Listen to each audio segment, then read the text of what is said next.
Di zamanku tidak ada yang begini-begini. Para nelayan juga punya hak untuk mencari ikan. Kalau tidak boleh melaut di situ, itu melanggar hak orang mencari pendapatan. Saya yakin Prabowo itu orang yang tegas dan tidak punya rasa takut selama untuk membela daripada republik ini. Dulu oligarki atau konglomerat itu berada dalam pengawasan saya. Mereka tidak bisa semaunya bikin ini itu tanpa restu daripada pemerintah. Saya juga senang bisa bicara di podcast ini. Maksud saya podcast. Podcast itu zamanku dulu, penak zamanku tuh.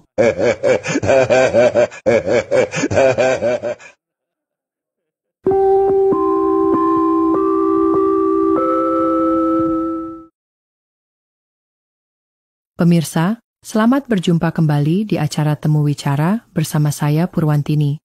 Sudah tersambung melalui saluran Zoom, yaitu Presiden Indonesia yang kedua, Bapak Soeharto. Selamat siang Bapak Soeharto. Maaf mengganggu waktu istirahat Bapak. Selamat siang, nama daripada Anda tadi siapa? Saya Purwantini Pak. Saya senang di zaman milenial ini ada nama Purwantini. Terima kasih Pak. Kali ini saya ingin menanyakan seputar isu-isu yang tengah terjadi di Indonesia. Silahkan, memang bagaimana keadaan daripada masyarakat saat ini, penak zamanku tuh?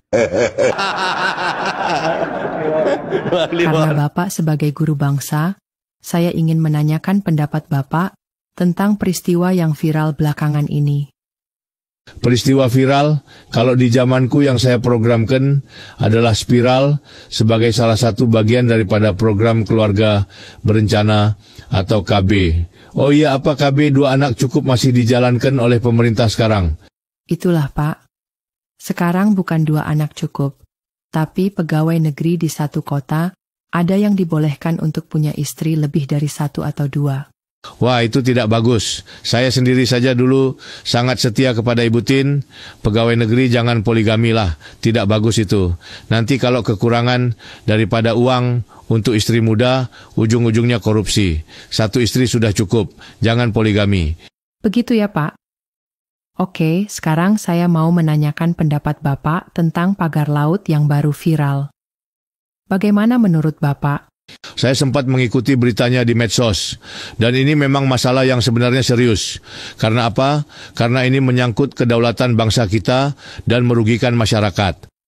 Kenapa mengganggu kedaulatan bangsa, Pak? Sudah jelas laut itu harus dikuasai negara dan digunakan sebesar-besar untuk kemakmuran daripada rakyat. Tidak boleh dikuasai oleh segolongan orang. Di zamanku tidak ada yang begini-begini. Para nelayan juga punya hak untuk mencari ikan. Kalau tidak boleh melaut di situ, itu melanggar hak orang mencari pendapatan. Ini masalah yang sangat serius. Kenapa pemerintah sebelum pemerintahan Prabowo bisa lalai terjadi seperti ini, Pak? Bahkan sudah terbit sertifikatnya loh, Pak.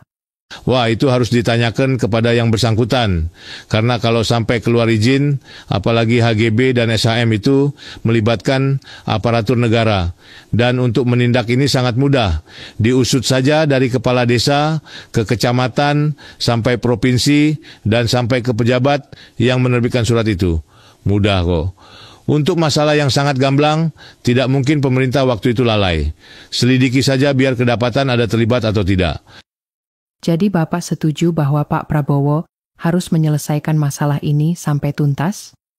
Sangat setuju, dan saya sangat kenal karakter daripada mantu saya.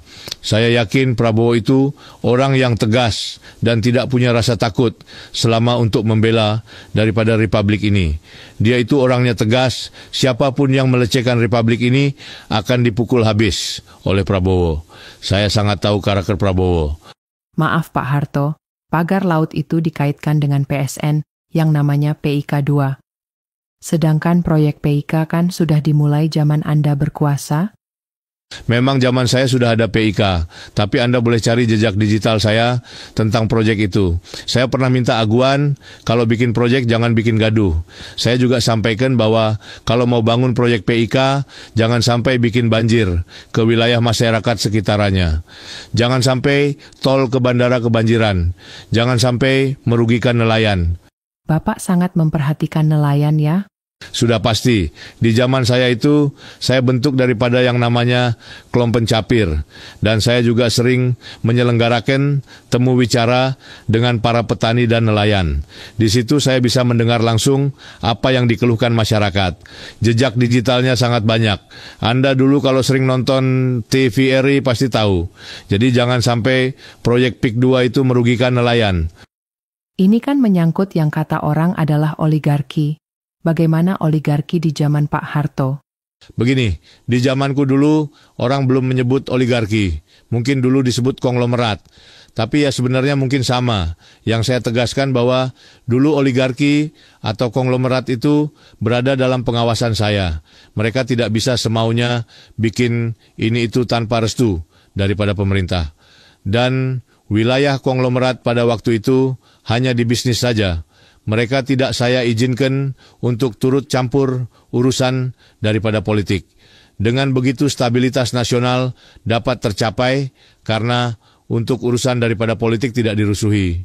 Kalau sekarang sudah campur baur ya, urusan politik dan oligarki, dulu saya silahkan konglomerat bikin perumahan elit, tapi jangan lupa saya juga punya program Perumnas yang jumlahnya sangat banyak.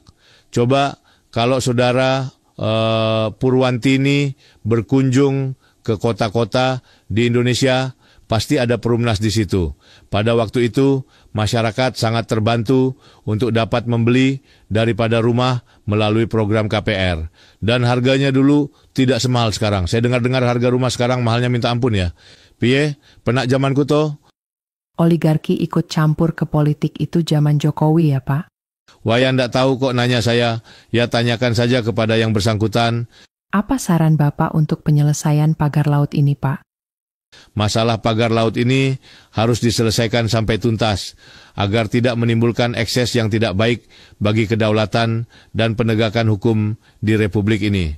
Jangan sampai masalah ini hilang begitu saja tanpa diselesaikan.